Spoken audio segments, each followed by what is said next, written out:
You are floating in the deepest dark. Your station is a tiny bubble of light and warmth. Outside, the void is absolute. It has been 3 years of this silence. 3 years of systems checks and lonely meals. Your only company is the hum of the life support.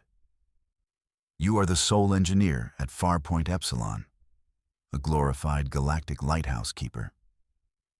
The job description failed to mention the crushing boredom. It was supposed to be a quiet life, and for 1,095 days, it was. Then came the change. It was not a sound. It was not a light. No alarms blared. No sensors screamed a warning.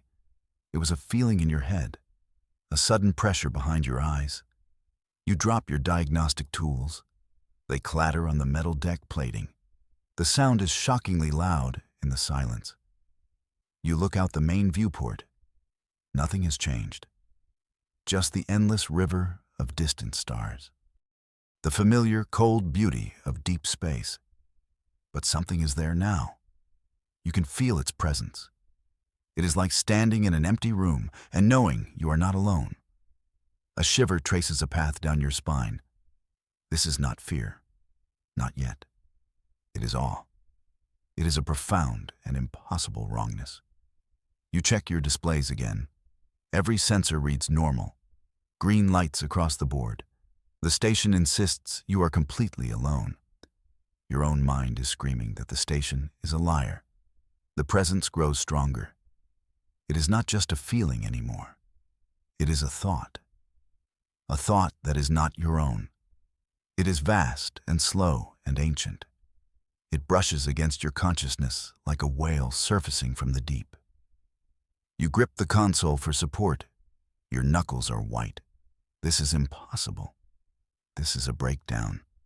The official diagnosis for what you feel. But you know it is real. Out there in the black, something has arrived. And it knows you are here. The voice in your mind has no words. It is a symphony of pure emotion. A wave of feeling washes over you. It is a loneliness so deep and so old, it almost crushes you. Imagine the last star in the universe going out. That is the feeling. It fills every corner of your mind. You stagger back, clutching your head.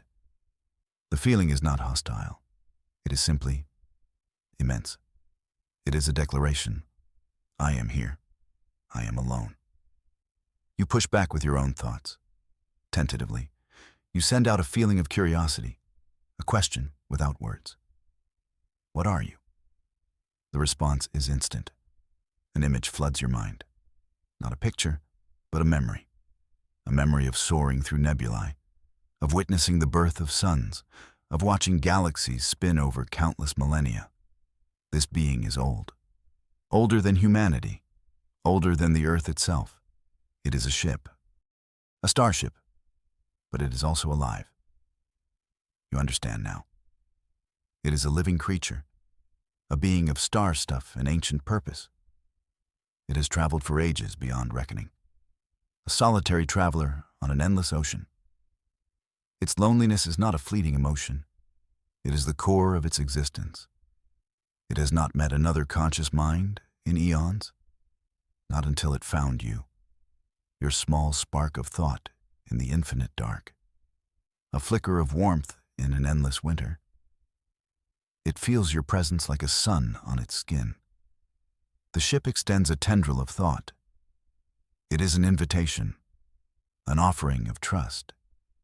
It wants you to understand. It wants you to see what it has seen. It asks for nothing in return, only that you listen to its story, to bear witness to its long, lonely journey. You feel your own solitude mirrored in its own. The two of you are castaways in the same cosmic ocean. You take a breath, and with your mind, you say yes. The crossing requires no suit, no airlock, no docking clamp. The ship simply opens a path for you. A shimmering bridge of light connects your station to its hull. It is not technology as you know it. It is will. It is biology. It is something new. You hesitate for only a moment. Leaving the safety of your station is the final line. But turning back now feels like a greater betrayal. You step onto the bridge of light. The air inside the ship is warm and clean. It smells of ozone and growing things. The corridor before you is not made of metal plates. It is a fusion of organic and mechanical material. It pulses with a soft, internal luminescence. Veins of light throb in the walls. They beat in time with your own heart. The floor is slightly yielding under your boots. It feels like walking on living tissue. This is less a machine and more a cathedral of life. The gravity is slightly lower than standard. A gentle buoyancy in your step. It is as if the ship itself is trying to lift your spirits. Or maybe it just forgot to pay its gravity bill. You walk deeper into the living vessel. The walls respond to your presence. They brighten as you pass. They hum with a low, welcoming resonance. You reach out a hand and touch the wall. It is warm and smooth. The moment your skin makes contact, a new wave of information flows. It is not a grand memory this time. It is a diagnostic, a report of its own internal state. You see what it wants you to see. The ship is hurt. There are wounds here, deep, ancient scars that have never healed. You see fractured energy conduits like broken bones. You see withered support structures like atrophied muscles. The ship is vast and powerful, but it is also weak. It is dying. A slow, creeping decay that has spread for centuries. It brought you here not just for company. It brought you here for help. It needs an engineer. It needs you. The ship guides you toward its memory core. Not a room full of computers, but a chamber of shimmering, crystalline structures. They hang from the ceiling like chandeliers. Each one holds a piece of its past. The ship wants you to know where it came from. It wants you to understand who it lost. It gently places a memory into your mind, a memory of its creators. They were not warriors. They were poets and gardeners. You see a vision of them. They were tall and slender beings. Their skin seemed to shimmer with faint light. Their movements were graceful and slow. They lived in harmony with their world, a world the ship was a part of. It was not just their vessel. It was their partner, their guardian, their friend. They did not build it. They grew it. You feel their kindness, their deep, abiding love for all life.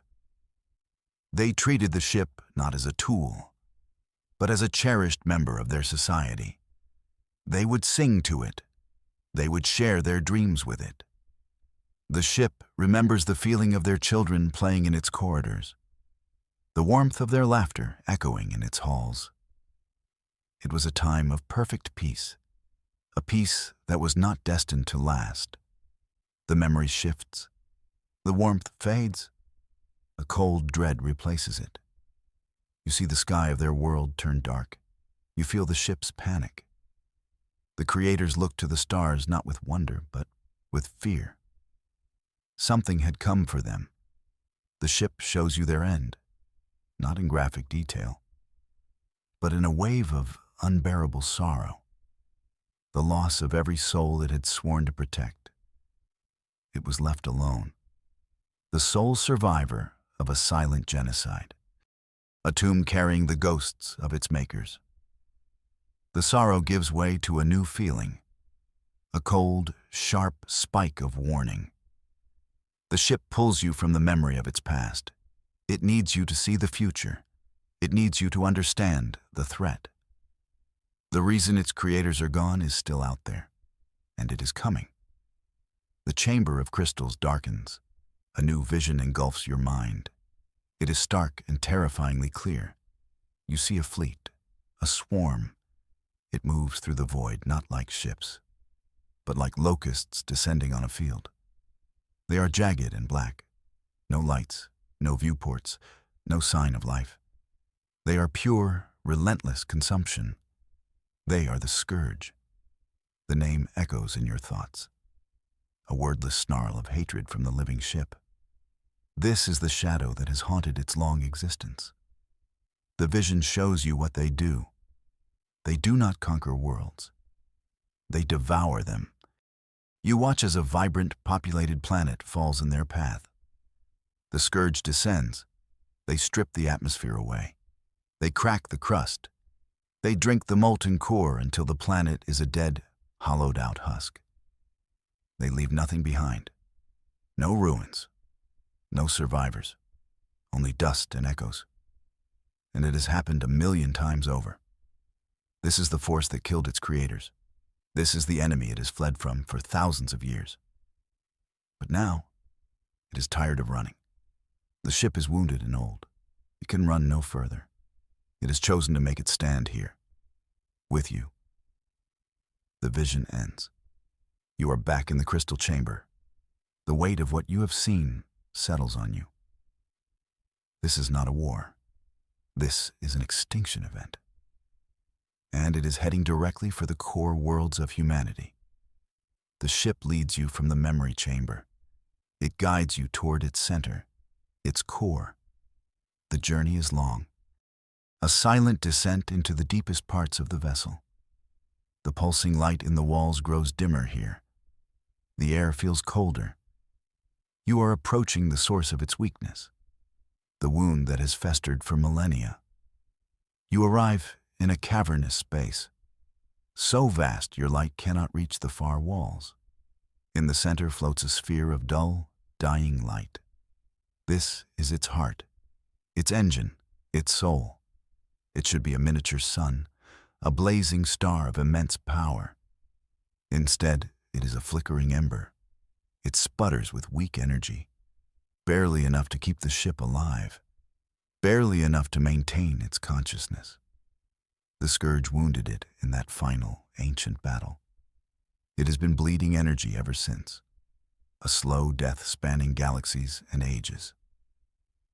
It has no way to heal itself. The ship communicates a plan, a desperate, insane plan. It cannot operate its own systems effectively anymore. Its will is too faint. Its energy too low. It needs a new mind, a new pilot to integrate with its functions, to direct its remaining power, to wield its dormant weapons. It needs a consciousness with focus, with drive, with the frantic, stubborn spark of a shorter-lived species. It needs a human will. It is asking you to become its new heart, to merge your consciousness with its own, to sit in the command seat that has been empty for eons, the seat of its long-lost creators. It is a terrifying prospect, to link your mind to this ancient, alien being. You could be lost, your personality erased. But looking at the dying heart and thinking of the scourge, there is no other choice. It seems your quiet life is officially over. You get to work. This is what you were trained for, solving impossible problems at the edge of nowhere. Of course, the Academy never covered bioalien Starship repair. You have to improvise. You retrieve your toolkit from the station, a bag of human ingenuity against cosmic despair. The ship watches you with patient curiosity. It does not understand your tools, but it understands your intent. You start by building an interface, a bridge between your human technology and its living systems. You cannibalize parts from your station's control panels. You reroute power conduits. You splice human fiber optics into its neural pathways. It is like performing surgery on a god. Your hands are steady. Your mind is clear. For the first time in years, you have a purpose, a problem worthy of your skills, and the universe's biggest diagnostic challenge. The ship helps where it can. It grows new connections to meet your wires. It reshapes its own structure to house your makeshift consoles.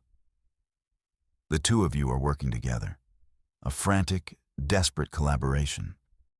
Your thoughts are not just in your head anymore. They echo in the vastness of the ship. You think about coffee. A nutrient dispenser 3 decks away tries to synthesize it. The result is not great. But it's the thought that counts. Days blur into a single, focused effort. You eat when you remember. You sleep when you collapse. You are melding human logic with its ancient, organic grace. A new system is being born. A hybrid of mind and machine. Flesh and metal. You are no longer a simple engineer. You are its partner, its symbiote, its will, forged in metal and given purpose. The dying heart still flickers. But now, a new pulse beats alongside it. Yours. You have to warn them. The core worlds. Billions of people living in blissful ignorance. They have no idea what is coming. You use the ship's powerful transmitter, amplified by your own station's comms array. You bounce a signal across the galaxy. A tight beam message aimed at Colonial Command. You compress the ship's memories, the vision of the Scourge. You add your own logs, your own analysis. You send it all. A desperate plea in a bottle. The message screams across the void. A journey of weeks condensed into moments. You wait for the reply. The ship waits with you. A shared anxiety hangs in the air of the bridge. You imagine the response, the frantic questions, the fleets being mobilized, the dawning horror in the voices of command. You have given them a chance, a warning that the ship's creators never had. You have done your duty. Then the reply comes. It is a single, encrypted text file. No voice comms, no urgent video call, just a block of text. Your heart sinks. You open the file. The message is calm. Clinical. It is from the psychological division. They thank you for your detailed report. They mention the known effects of long-term deep space isolation, hallucinations, paranoia, the formation of complex imaginary companions. Some call it cosmic fever. They have classified your warning as a mental health episode. They are scheduling a medical vessel to retrieve you. It will arrive in 6 to 8 months. They advise you to rest, to engage with therapy subroutines, to not interact further with your perceived anomaly. They have dismissed you. They have dismissed everything. You and the ship are utterly, completely alone. And the enemy is coming. At least you do not have to fill out any paperwork. That is a small mercy. The ship feels them first. A tremor of fear runs through its corridors, a psychic ripple across the stars. They are here. You rush to your new console. The interface you built glows with life. On the main viewer, the star field looks unchanged. But your new senses, the ship's senses, tell a different story. Something is moving in the dark, something fast and hungry. They are not the main fleet. This is a scouting party, a pack of wolves sent to probe the defenses. To test for weakness, they tear through the void, leaving shimmering distortions in their wake. 5 of them. Black, jagged vessels like shards of obsidian. They move with a predator's instinct. They are hunting. And they have caught the scent of the ship, the scent of life in the cold emptiness. The living ship shudders around you. It is a complex cascade of emotions. There is fear, a deep, instinctual terror born from ancient trauma. It remembers the last time it faced this enemy. It remembers the pain and the loss. But there is something else stirring within it.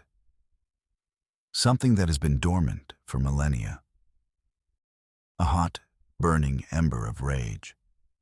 The fury of a guardian that failed. An ancient, righteous anger. The 2 emotions war within the ship. Fear and rage, paralysis and the impulse to strike. It needs your help. It needs your focus to tip the balance. You place your hands on the console.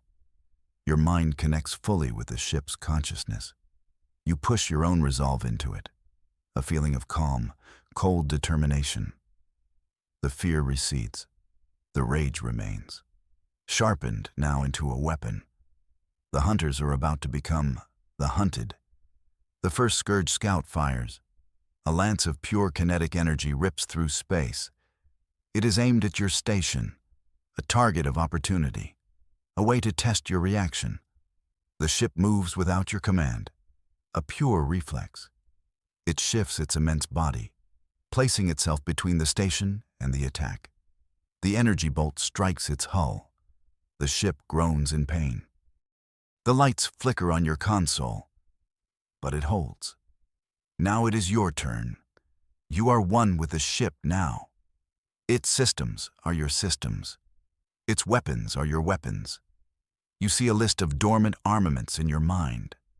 Energy projectors, matter disruptors, weapons its creators had not used in ages. You select the primary energy projector. It feels like flexing a muscle you never knew you had. You channel the ship's anger into it. A target lock blossoms in your mind. It settles on the lead scout. You give the command to fire. A beam of brilliant, white-hot energy erupts from the ship's spine. It is a silent, beautiful line of destruction in the void. It strikes the scout dead center. The black hull flashes white, and then the scout simply vanishes. Not an explosion, just gone. Erased from existence. 1 down, 4 to go. The remaining scouts seem to pause. They did not expect this. They did not expect a fight. They expected a meal. This is not a battle. It is a dance. A deadly ballet in the dark. The 4 remaining scouts scatter. Their synchronized movements turn into clumsy panic. They are like sharks that just watched a goldfish vaporize their leader. You and the ship move as a single being. You pivot and glide, dodging their frantic attacks. You answer with precise, overwhelming force. Another scout is vaporized. Another is torn apart by a matter disruptor. You are painting the void with light and fury. This is what you were born for. Not fixing relays, but fighting monsters. The last scout ship shatters into 1,000,000 pieces. Silence returns to the void. A tense, waiting silence. You have won. The first wave is broken. A surge of triumph flows from the ship into you, a feeling of victory it has not known for so long. You allow yourself a moment of relief. You lean back in the command seat. The ship's internal lights seem to glow a little brighter, a little warmer. But the victory is hollow. You feel it almost immediately. A new presence on the edge of your perception. It is not like the scouts. This is not a pack of hungry animals. This is something else entirely. It is cold. It is vast. It is impossibly intelligent. You have not just defeated a scouting party. You have tripped a wire. You have sounded an alarm.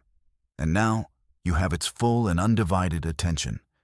It is the Scourge's central intelligence, the hive mind. You can feel its gaze lock onto you across the galaxy. It is a weight on your soul, a pressure that threatens to crack your mind. It is not an attack, not yet. It is an examination, a cold, detached analysis. It is studying you. It is studying the ship. It is trying to understand how a dying relic and a single human could do this. It is like having a god stare directly into your heart. The ship recoils from the contact, a psychic flinch. This is the mind that directed the destruction of its creators, the ancient enemy. Its triumph turns to dread. The hive mind's presence is a promise of overwhelming force, a promise of utter annihilation. The small victory against the scouts feels meaningless now. You have just woken a sleeping giant, and it is not happy.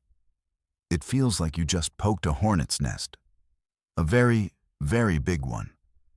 The pressure from the hive mind is relentless, a constant, crushing weight. It seeks to demoralize you, to fill you with despair before the main fleet even arrives. The living ship feels it too. Its ancient fear begins to surface again. Its corridors seem to dim. The confident energy from the battle fades. It is buckling under the psychic strain. It needs strength, and it knows where to find it. The ship reaches deep into its own memories, back to the chamber of crystals. It pulls forth a different kind of memory, not the sorrow of its creator's end, but the fire of their will during the war. It channels this directly into you, a torrent of courage, of defiance, of knowledge. You are no longer just you. You are you, plus the echoes of a billion souls. Their last stand now becomes your own. You see what they saw. You feel what they felt. They were not just poets and gardeners. When the scourge came, they became warriors. They fought with a ferocity you could never imagine. They learned the scourge's tactics.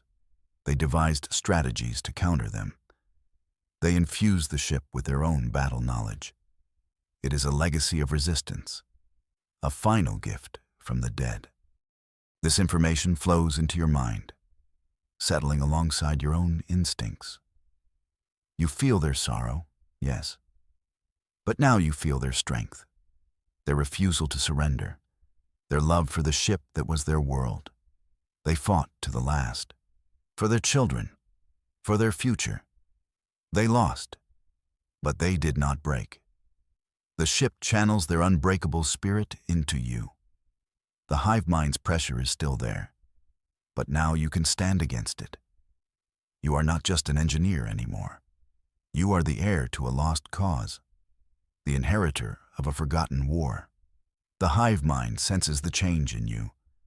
It realizes simple pressure will not work. Its strategy shifts. The cold, analytical gaze recedes. It is replaced by something far more insidious. The hive mind attacks your sanity directly. It delves into your own memories, your own desires. It begins to weave illusions, perfect, irresistible lies. It wants to sever the bond between you and the ship. Suddenly, you are no longer on the bridge. You are standing on a beach.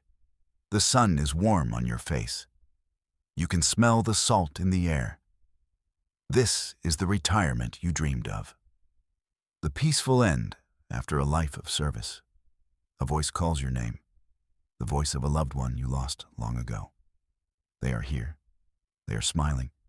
They are telling you it is over. You can rest now. Just let go. Just come home. The illusion is flawless. Every detail is perfect. Every emotion feels real. Part of you wants to believe it, to sink into the warmth and the peace. But the ship is there. A faint, distant anchor in the back of your mind. It sends you a pulse of cold reality, a reminder of the dying heart, a reminder of the scourge. It fights to keep you connected. It fights to keep you grounded in the terrible truth. This is a tempting offer. But the dental plan is probably terrible. You fight back. You cling to the ship's presence. You focus on the cold metal of the console that isn't there. You remember the face of the enemy, the vision of the devoured worlds. The illusion cracks. The beach dissolves into static. The voice fades into a psychic hiss. You are back on the bridge. Your heart is pounding. You are sweating. The attack failed. But the hive mind is not done. It will try again. It has all the time in the world, and it knows all your secrets. The main scourge fleet arrives. It is not a fleet. It is a wall of darkness that fills the viewport. Hundreds of ships, maybe thousands, all moving toward you. The hive mind's psychic whispers intensify, a chorus of tempting lies and crushing despair. You cannot win this way. A defensive battle is a slow death. The ship knows it. You know it. You need a new plan. A final, desperate gambit. You look at the ship's dying heart, the flickering ember at its core. You have the knowledge of its builders. You have your own engineer's intuition. You see a possibility, a reckless, suicidal, beautiful possibility. You cannot relight the fire, but you can make it burn out in one glorious final blaze. You can push the core beyond every known limit. You can force it to go supernova, to forge a new, temporary star. The ship understands your intent. It feels no fear, only a grim, profound sense of purpose. This is it, the last act, the final word in its long story. It gives you full control. Every system, every energy reserve, every last drop of its life force is now in your hands. It is the ultimate trust, the ultimate sacrifice. You begin the overload sequence. The dead crystal at the ship's heart begins to drink energy. It's like watching a fossil take a deep breath. Alarms you did not know existed begin to scream. The ship shudders violently. The core brightens, from a dull ember to a burning coal, then to a blinding white. Energy pours through the ship's conduits. The walls glow with unimaginable power. The psychic assault from the hive mind falters. It can feel the star being born. It can feel the coming fire. For the first time in 1,000,000 years, the scourge feels fear. The energy builds to an impossible crescendo. Your console shows the core integrity failing. It is time. With a final, silent command, you release it. The ship does not explode. It erupts. A wave of pure, stellar energy bursts outward in all directions. A newborn sun in the deep dark. It is the last song of the ship's creators. A final, defiant cry against the night. The light washes over the scourge fleet. The black, jagged ships are vaporized. The front line of the swarm vanishes in a silent flash. The wave of energy disrupts their formations. It shatters their unity. It severs their connection to the hive mind. They are no longer a cohesive force. They are a broken, scattered mob, blind and confused. Some are destroyed, others are crippled. The rest turn and flee back into the darkness they came from. They are broken, beaten, but not annihilated. The ship has survived. Barely. The blast was directed outward, a shaped charge of cosmic proportions. Its heart is gone. The core is now a dead, dark crystal. It is running on fumes, on the last dregs of its life. You survived too, shielded at the center of the storm. The silence that follows is more profound than any you have ever known. The great enemy is gone. For now, you and the ship remain, a ghost vessel and its human pilot. You cannot go home. You are too changed, too integrated. The ship is your body now, and you are its will. You drift in the silent aftermath. The scourge is scattered, but it will reform. It will return, and you will be here, waiting. A silent protector on the galactic fringe, a lonely guardian at the edge of the night. Your watch has just begun, and it will never end.